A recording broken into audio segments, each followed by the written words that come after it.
وَلَوْ أَشْرَكُوا لَحَبِطَ عَنْهُمْ مَا كَانُوا يَعْمَلُونَ. یہ انبیاء جو میرے سب سے محبوب بندے، اگر یہ لوگ بھی شرک کر لیں تو ان کے بھی سارے اعمال برباد ہو جائیں گے. وَلَوْ أَشْرَكُوا لَحَبِطَ عَنْهُمْ مَا كَانُوا يَعْمَلُونَ. انبیاء ایک ایک لمحہ اللہ کی عبادت میں گزارتے ہیں، جیسے اللہ کہتا ہے وہی کرتے ہیں. لیکن اللہ نے کہا اگر یہ انبیاء جن کا میں نے ذکر کیا، ابراہیم، نوح، عیسیٰ، موسیٰ، فلاں فلاں، اے نبی آپ بھی، اللہ اکبر، سید المرسلین کو یہ خطاب کیا جا رہا ہے، لئن اشرکت لیحبطن عملک ولتکونن من الخاسرین. اے امام الانبیاء، سید المرسلین، خاتم النبیین، اگر آپ نے بھی شرک کر لیا تو آپ کی ساری نیکیاں، سارے اعمال برباد ہو جائیں گے اور آپ گھاٹا اٹھانے والے لوگوں میں سے ہو جائیں گے. حاضرین گرامی، کل کے درس میں سورہ انعام کا مختصر تعارف آپ کے سامنے پیش کیا گیا. ہم نے کہا کہ چنندہ آیتوں کی کچھ تفسیر مختصر انداز میں آپ کے سامنے رکھی جائے گی، لیکن اس سے قبل سوال آپ لوگ جواب دیں. قرآن کریم کی کس سورت کو رقیہ کہا جاتا ہے؟ جی، سورۃ الفاتحہ. ماشاءاللہ، سورۃ الفاتحہ کو رقیہ کہا جاتا ہے. جی، کون سی سورہ ہے قرآن کریم کی سب سے عظیم آیت کون ہے؟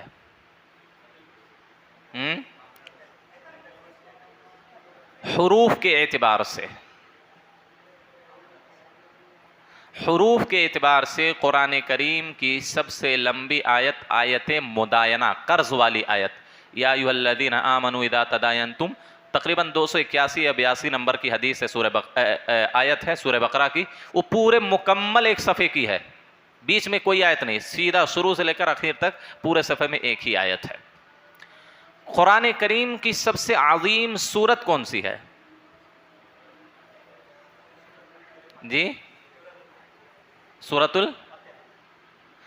الاخلاص سب سے عظیم سورہ ہے. اسی وجہ سے اللہ کے رسول صلی اللہ علیہ وسلم نے کہا انہا لتعدل ثلث القرآن، یہ قرآن کے تہائی حصے کے برابر ہے اجر و ثواب میں. جی، اب آئیں دیکھیں سورۃ الانعام. ہم نے کہا کہ سورۃ الانعام کا جو بنیادی مقاصد ہیں وہ اللہ کی توحید کو ثابت کرنا، رسالت اور نبوت کا ثبوت پیش کرنا، اس کے دلائل پیش کرنا اور منکرین کا جواب دینا. اس کے بعد بعث بعد الموت، اور اس کے ساتھ ساتھ اللہ رب العالمین نے ایک اہم چیز کا اس میں ذکر کیا، قیامت کا. ان ساری چیزوں کا کفار مکہ انکار کیا کرتے تھے، اور ہم نے بتلایا سورہ انعام میں اللہ نے صرف مشرکین مکہ سے خطاب کیا، یہود و نصارہ سے نہیں. اس سے پہلے کی جو 5-6 سورتیں ہیں اس میں یہود و نصارہ سے اللہ نے خطاب کیا. ان کے جو برے عقائد، غلط عقیدے تھے، غلط نظریات تھے، ان کا اللہ رب العالمین نے جواب اور ان کی تردید اس میں کی. لیکن اس سورہ کے اندر کفار مکہ کے جو غلط عقیدے تھے، جو ان کے برے نظریات تھے، اللہ نے ان کو بیان کیا اور ان کا رب العالمین نے رد بھی پیش کیا ہے. سب سے بنیادی چیز میں اللہ کی توحید کو بیان کیا گیا، اللہ کی توحید کو ثابت کرنا. اللہ نے بے شمار دلیلیں اس سورہ میں اپنی توحید پر دی ہے، بے شمار دلیلیں اللہ رب العالمین نے اس میں دی ہیں. آپ دیکھیں ابراہیم علیہ السلام کا واقعہ بطور نموذج، بطور سمپل اللہ نے اس میں بیان کیا. ابراہیم علیہ السلام جو خلیل اللہ ہیں، ابو الانبیاء ہیں، جو کہ موحدین کے سردار مانے جاتے ہیں. خود نبی صلی اللہ علیہ وسلم کو اللہ نے کیا حکم دیا کہ تم ملت ابراہیمی کی پیروی کرو. وَكَانَ حَنِيفًا مُسْلِمًا، وہ موحد تھے، سب سے بڑے موحد تھے. تو ابراہیم علیہ السلام کا ایک واقعہ اس میں ذکر ہے. ابراہیم علیہ السلام ابھی نبی نہیں بنائے گئے تھے، ابھی بچے تھے. وہ اللہ کو سمجھنے کی کوشش کر رہے تھے. دیکھیے، عقل سلیم جن کے پاس ہوتی ہے وہ خود بخود اللہ رب العالمین کو پہچان لیتے ہیں. ابراہیم علیہ السلام کو بڑا شک ہوتا تھا. ان کے جس دور میں انہوں نے آنکھیں کھولی، نمرود کا زمانہ تھا، وہ بتیں بناتا تھا، بتوں کی پوجا کرتا تھا، بتوں کی تجارت کرتا تھا، اور خود ان کا باپ بھی، ابراہیم علیہ السلام کا باپ بھی بتوں کا پجاری تھا. تو ابراہیم علیہ الصلوۃ والسلام سوچ رہے تھے یہ کیا ہے، نہ بولتے ہیں نہ نفع نقصان کے مالک ہیں، کچھ اختیار ان کو نہیں ہے، یہ لوگ اس کی عبادت کیوں کرتے ہیں، اس کو اپنا معبود کیوں مانتے ہیں؟ ابراہیم علیہ الصلوۃ والسلام کو اللہ رب العالمین نے زمین و آسمان کی بہت ساری نشانیاں اور عجائبات دکھائے ان کو۔ ابراہیم علیہ الصلوۃ والسلام نے جب دیکھا، کیا دیکھا؟ رات میں آسمان پر جب ستاروں کو دیکھا، قال ھذا ربی، کہا کہ بھی اتنی تاریکی میں یہ روشنی دے رہے ہیں، اس سے روشنی مل رہی، یہی میرا رب ہے۔ لیکن جب ستارے غائب ہو گئے طلوع فجر کے وقت، کہا نہیں نہیں نہیں نہیں، یہ میرا رب نہیں ہو سکتا، یہ تو غائب ہو گیا، یہ میرا رب نہیں ہو سکتا۔ پھر اگلے دن آپ علیہ الصلوۃ والسلام نے آسمان میں چاند کو دیکھا، فلما رأى القمر بازغا، جب چاند کو چمکتا ہوا دیکھا، قال ھذا ربی، کہا یہ چاند میرا رب ہے، وہ بھی غائب ہو گیا۔ فلما افل قال لئن لم يهدني ربي لاكونن من القوم الظالمين، جب چاند بھی غائب ہو گیا، کہا نہیں نہیں نہیں، یہ بھی میرا رب نہیں ہو سکتا۔ اس کے بعد دن میں ابراہیم علیہ الصلوۃ والسلام نے خوب بڑا چوڑا سورج دیکھا، سب سے زیادہ اس کی روشنی کے سامنے چاند بھی پھیل، ستارے بھی پھیل ہو گئے۔ کہا ھذا ربی ھذا اکبر، یہ تو میرا سب سے بڑا رب ہے، سب سے بڑا اللہ میرا یہی ہے۔ وہ بھی غائب ہو گیا، غروب ہو جاتا ہے تو غائب ہو جاتا ہے سورج، وہ بھی غائب ہو گیا۔ کہا نہیں نہیں نہیں، یہ بھی میرا رب نہیں ہو سکتا ہے۔ تو اس میں دیکھیے اللہ رب العالمین نے کیسے ابراہیم علیہ الصلوۃ والسلام کو عجائبات دکھائے، اور اللہ رب العالمین نے کیسے ان کے دل میں عقید توحید کو راسخ اور مضبوط کیا کہ ابو الانبیاء کہے جانے کے ساتھ ساتھ آپ سب سے بڑے موحد میں شمار ہوتے ہیں۔ تو اللہ رب العالمین نے یہ بطور نمونہ پیش کیا، اور اسی صورت میں ہے اللہ رب العالمین نے جب یہ آیت نازل کی، الذین آمنوا ولم یلبسوا ایمانہم بظلم، جو لوگ ایمان لائے اور اپنے ایمان کو ظلم کے ساتھ خلط ملط نہیں کیا، ظلم کے ساتھ ملایا نہیں، تو یہی لوگ ہدایت یافتہ ہیں۔ صحابہ حیران پریشان، اللہ کے رسول کے پاس ہے، اللہ کے رسول یہ آیت ہم نے پڑھی کہ جو لوگ ایمان لائے ہیں اور اپنے ایمان کو ظلم کے ساتھ نہ ملائے ہوں، کبھی ایمان کے ساتھ ظلم کا صدور ان سے نہ ہوا ہو، تو اللہ کے رسول وَأَيُّنَا لَمْ يَظْلِمْ نَفْسَهُ، کون ایسا انسان ہے جس نے اپنے نفس پر ظلم نہ کیا ہو، یعنی کس نے گناہ نہیں کی ہے، کس نے معصیت نہیں کیا، کوئی ایسا نہیں اللہ کے رسول صلی اللہ علیہ وسلم۔ تو اللہ کے رسول صلی اللہ علیہ وسلم نے کہا نہیں، لَيْسَ كَمَا تَظُنُّونَ، جیسے تم سمجھ رہے ہو معاملہ ویسا نہیں ہے، بلکہ یہاں وہ مراد ہے جس طرح لقمان علیہ الصلوۃ والسلام نے اپنے بیٹے سے کہا ان الشرک لظلم عظیم، شرک سب سے بڑا ظلم ہے۔ تو ایمان لانے کے بعد جس نے کبھی بھی اللہ کی ذات میں، اللہ کی عبادت میں، اللہ کی ربوبیت میں، اللہ کے اسماء و صفات میں شرک نہیں کیا، تو یہی لوگ ہدایت یافتہ ہے۔ اور اگر کسی نے اللہ کی ذات میں شرک کر لیا تو لوگ ہدایت یافتہ نہیں، وہ گمراہ ہیں، وہ مسلمان نہیں ہے، وہ مومن نہیں ہے، وہ اسلام سے خارج ہے۔ اسی صورت کے اندر اللہ رب العالمین نے بیان کیا۔ اسی طریقے سے ایک اہم چیز، شرک کی مذمت کی سب سے بڑی دلیل کہ شرک کتنا بڑا گناہ اللہ کی نگاہ میں، اسی سورہ میں اللہ نے تقریباً 18 پیغمبروں کا ذکر کیا ہے، ابراہیم سے لے کر نبی صلی اللہ علیہ وسلم تک 18 پیغمبروں کا۔ اور ظاہر سی بات ہے اللہ کی نگاہ میں سب سے محبوب مخلوق کون ہے؟ انبیاء کی ذات ہے۔ انبیاء کتنے بڑے مقام پر فائز ہیں آپ اندازہ نہیں لگا سکتے، لیکن اللہ نے ان سارے انبیاء کا ذکر کرنے کے بعد کہا وَلَوْ أَشْرَكُوا لَحَبِطَ عَنْهُمْ مَا كَانُوا يَعْمَلُونَ، یہ انبیاء جو میرے سب سے محبوب بندے، اگر یہ لوگ بھی شرک کر لیں تو ان کے بھی سارے اعمال برباد ہو جائیں گے۔ وَلَوْ أَشْرَكُوا لَحَبِطَ عَنْهُمْ مَا كَانُوا يَعْمَلُونَ، انبیاء ایک ایک لمحہ اللہ کی عبادت میں گزارتے ہیں، جیسے اللہ کہتا ہے وہی کرتے ہیں۔ لیکن اللہ نے کہا اگر یہ انبیاء جن کا میں نے ذکر کیا، ابراہیم، نوح، عیسیٰ، موسیٰ، فلاں فلاں، اے نبی آپ بھی، اللہ اکبر، سید المرسلین کو یہ خطاب کیا جا رہا ہے لئن اشرکت لیحبطن عملک ولتکونن من الخاسرین، اے امام الانبیاء، سید المرسلین، خاتم النبیین، اگر آپ نے بھی شرک کر لیا تو آپ کی ساری نیکیاں، سارے اعمال برباد ہو جائیں گے اور آپ گھاٹا اٹھانے والے لوگوں میں سے ہو جائیں گے۔ اللہ اکبر،